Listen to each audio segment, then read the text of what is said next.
Okay, this is how to do a tree or a bush shake. What you're going to need is an area that's got a hedgerow or some overhanging branches or bushes that you can actually get access to. You're going to need to make sure you've got permission to use the area and that you've considered the sort of health and safety and risk assessment aspects. If you're going to be doing a tree shake, things you need to consider are obviously if any of the children that you're working with have got allergies or have got hay fever. You might need to consider what day you actually go out and do this on. You need to think about stings and warn them that obviously most of us know what bees and wasps look like, so if they see one they can record it but they don't actually need to catch it. Be aware of what's around on the ground, if there are any thistles or if there are any stinging nettles. Those are worth making sure that the area you're going to use is free of those. And things like slips, trips, falls, and handling the equipment safely. So once you've considered those things, you need to get your equipment together. This is a really good activity to get lots of children involved in, and it doesn't need anything fancy.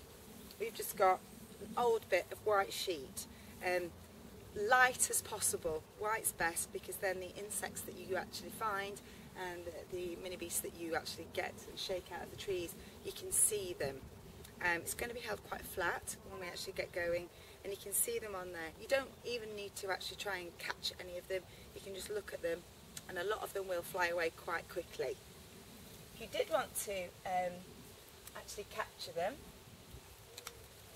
you can have a magnifying jar, and rather than trying to get young people to use their fingers where they can actually hurt or damage the sort of wings and the legs of the insects, you can actually get them, if you imagine it was on there, to just gently use a paintbrush to just gently brush them into the pot or the jar, the collecting jar.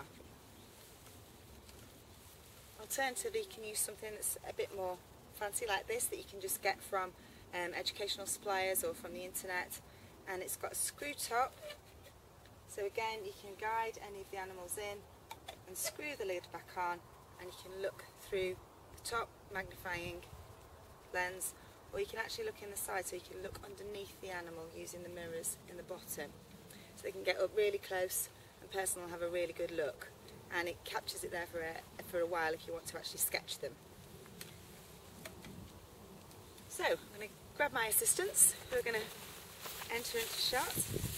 You could just hold that side, so you could have a child on each corner there, so that would be two that side, two this side, maybe one child to shake and another child to try and capture anything that they find.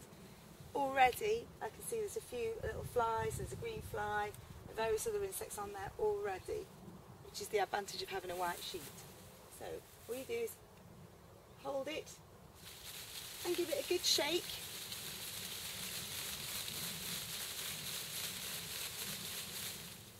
And then take a little bit of time to get up close, look at what you've got. You can count the number of insects that you've got. And quite an interesting comparison is to use different species of bush or tree and compare how many insects you get from one compared to another. So really, really straightforward, really easy to do. Let us know how you get on.